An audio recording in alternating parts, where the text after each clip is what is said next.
तो बिहार के कई जिले बाढ़ की वजह से प्रभावित हैं। तकरीबन 10 जिले बाढ़ की वजह से बिहार में प्रभावित है, जिनको नुकसान भी काफी पहुंचा है। कुछ तस्वीरें अब आपको दिखा देते हैं इसी से जुड़ी। बिहार में अलग अलग इलाकों में जलभराव की स्थिति पैदा हो गई है। खगड़िया बाढ़ से कई गांव डूब गए हैं, घर डूब गए हैं, सिर्फ सड़कों पर पानी ही पानी है। नवगछिया बाढ़ में आशियाने समा गए हैं, ये तस्वीरें साफ बयां कर रही हैं। यहाँ पर छोटे छोटे घर हैं, वो सब इस बाढ़ के पानी में डूब गए हैं। दानापुर में लोग इसी तरीके से इस पानी से बाहर आने की कोशिश कर रहे हैं, कुछ ऐसे ही सहारा ले रहे हैं। बिहार में बाढ़ से हालात इतने बिगड़ गए हैं कि 10 जिले प्रभावित हो गए हैं।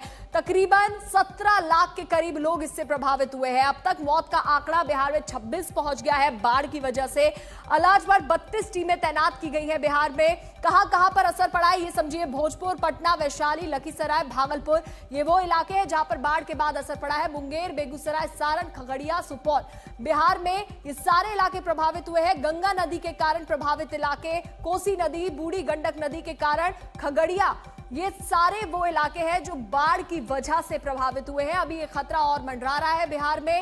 जिला भागलपुर संख्या पहुंच गई है 4 लाख से ज्यादा, बेगूसराय में 3 लाख से ज्यादा, भोजपुर में 2 लाख के करीब पहुंच गई है संख्या। मुंगेर, वैशाली, खगड़िया, पटना, सारण, सब में लाख के करीब ये आंकड़ा पहुंच गया है। नवगछिया में गांव के गांव बाढ़ में समा गए हैं। नदी की तेज धार से कई जगह कटाव से भारी नुकसान हुआ है। आज तक संवाददाता रोहित सिंह की एक खास ग्राउंड रिपोर्ट दिखाते हैं आप। और हम इस वक्त मौजूद हैं नवगछिया के गोपालपुर गांव में, और आप तस्वीरें देखिए इस गांव की, कितनी भयावह तस्वीरें हैं। किस तरीके से गंगा का पानी पूरे रफ्तार के साथ जो है इस गांव में प्रवेश कर चुका है, और पानी की धार से ही जो है वो एक तरीके से कहें तो खौफ और डर साफ तौर पर देखने को मिल रहा है, क्योंकि काफ़ी तेज़ रफ्तार है। और हम जहां पर खड़े हैं इस गाँव की सड़क पर, यहाँ पर पैर जमाए रखना भी बेहद मुश्किल है, क्योंकि आप देख सकते हैं कितनी तेज़ यहाँ पर ये करंट है इस पानी में। और सब कुछ इधर चारों तरफ आप देखिए, हर तरफ अब नज़र डालिए, सब कुछ डूबा हुआ है। घर हो, झोपड़ियाँ हो, सब कुछ डूब चुके हैं। इस तरफ भी आप देखिए, जो लोगों का आशियाना था एक समय में, वो पिछले कई दिनों से जो है वो पानी में पूरी तरीके से डूबा हुआ है, पूरी तरीके से जलमग्न है। लोगों को अपना घर द्वार छोड़ के जो है वो जाना पड़ा है सुरक्षित स्थानों पर, और हर तरफ केवल गंगा का ही पानी जो है आपको नज़र आ रहा होगा। और इस बार गंगा ने जिस तरीके से तांडव मचाया है, उसकी तस्वीरें हर तरफ नज़र आ रही हैं। आप देख सकते हैं गोपालपुर गांव में, इधर जहां से पूरा ये पानी की धार आप देख रहे हैं। आप देखिए ये हैंडपम्प देख लीजिए, इस हैंडपम्प की अब तस्वीर आपको हम दिखा रहे हैं। ये हैंडपम्प भी अब पूरी तरीके से पानी में डूब चुका है, और ये हालात पिछले कई दिनों से बने हुए हैं। और लोगों को यहाँ पर दरअसल इस सड़क पर चलना बेहद ख़तरनाक भी है, क्योंकि अगर आपका पैर यहाँ ज़रा सा फिसला कि आपके बह जाने की पूरी संभावना है। तो एक हफ्ते से यही हालात इस इलाके में बने हुए हैं, और सड़कें पूरी तरीके से डूबी हैं। गाँव के गाँव जो हैं वो पानी में लबालब हैं, और सरकारी उदासीनता का जिक्र जो है स्थानीय लोग कर रहे हैं कि कोई पूछने नहीं आ रहा है, कोई देखने नहीं आ रहा है। और हालात इसी तरीके से फिलहाल जो है नवगछिया के कई इलाकों में जो है वो बने हुए हैं, जहां बाढ़ की स्थिति अभी भी काफ़ी गंभीर है। कैमरा पर्सन दीपक कुमार और सुजीत सिंह के साथ रोहित सिंह, गोपालपुर, नवगछिया, आज तक। यूपी में बाढ़ का कहर जारी है। सीतापुर से लेकर सहारनपुर तक बारिश और बाढ़ से बर्बादी की तस्वीरें आई हैं। यहां भी नदियों में उफान है, सड़कों पर सैलाब है। सीतापुर, लखनऊ, सहारनपुर उफान में बच्चे फंस गए हैं।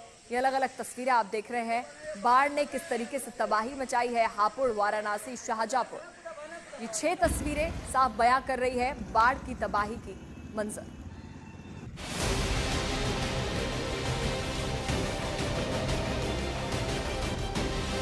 मौसम की मार ने उत्तर प्रदेश को झकझोर कर रख दिया है।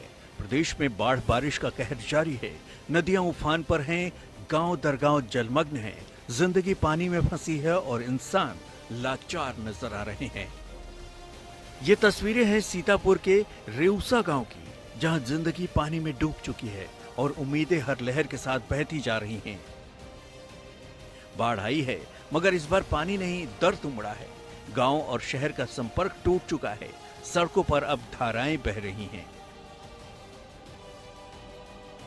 सीतापुर का यह इलाका अब टापू बन चुका है। चारों तरफ पानी है और बीच में जिंदगियां फंसी हैं, जो इंतजार में हैं किसी मदद की, ताकि बाढ़ के कहर के बीच जिंदगी में जान आ जाए। जो नल है, सरकारी नल, वो पानी में पूरी तरीके से डूबा जा चुका है। ऐसे में लोगों के लिए पानी पीने की भी दिक्कत अब हो रही है। दूसरा, ये स्कूल जो आपको दिख रहा होगा यहाँ पर, ये सामने रेड कलर की बिल्डिंग, ये स्कूल है जो पूरी तरीके से पानी में समा गया है। अब बच्चे स्कूल नहीं जा रहे हैं और वो अब स्कूल पूरी तरीके से बंद हो गया है। अब ऐसे में बाढ़ का पानी चारों तरफ फैला हुआ है। लोग अब इसी पानी में निकलने से मजबूर हो रहे हैं। उनके पास राहत के लिए ना ही सरकार और ना ही कोई सरकार का नुमाइंदा यहाँ तक आ रहा है। अब यूपी के हापुड़ की तस्वीर देखिए। यहाँ भी 1 दर्जन से ज्यादा गांव बाढ़ की चपेट में हैं। खेत जलमग्न हैं, घर डूबे हुए हैं और जिंदगी एक जंग बन गई है। यहाँ गंगा का जल स्तर खतरे के निशान को पार कर गया है। गढ़मुक्तेश्वर क्षेत्र में बाढ़ के चलते कई गांवों का संपर्क टूट चुका है। लोग बाढ़ के पानी में ही पशुओं का चारा लेकर आने को मजबूर हैं। बाढ़ का पानी लोगों के घरों में 3 से 4 फीट तक घुस चुका है। गांव को जोड़ने वाली सड़क भी टूट गई है। बिगड़ते हालात के बीच प्रशासन जरूर पहुंचा है, लेकिन अब यहां पानी की रफ्तार राहत से कहीं आगे निकल चुकी है। गंगा जी का रौद्र रूप देखने को मिल रहा है। आप देख सकते हैं कि ये कुछ गांव हैं जिनका ये संपर्क मार्ग है और यहाँ पानी भरा हुआ है। लोग अपने पशुओं के लिए चारा ला रहे हैं, अपने खाने पीने के लिए लोग अपने सिर पे रख के इस तरह का सामान ला रहे हैं और किसी तरह इन पानी में घुसकर अपने घर तक जा रहे हैं। गांव के लोग अपने ट्रैक्टरों से गांव के लोगों को लाना ले जाना कर रहे हैं। यही एक इस समय जाने आने का एक मार्ग मिल पा रहा है। यूपी के शाहजहांपुर में बाढ़ का कहर जारी है। यहाँ बाइक पर जा रहा एक परिवार पानी में बह गया। हादसे में महिला की मौत हो गई, जबकि 4 साल की बच्ची पानी में बह गई, जिसकी तलाश में सर्च ऑपरेशन का काम जारी है। आपको बता दें कि यूपी में पिछले कुछ दिनों से कई इलाकों में लगातार बारिश हो रही है, जिससे कई नदियां उफान पर हैं। मौसम विभाग ने आने वाले दिनों में भारी बारिश का अलर्ट जारी किया है, जिनमें ज्यादातर पश्चिमी यूपी के शहर हैं। आज तक ब्यूरो।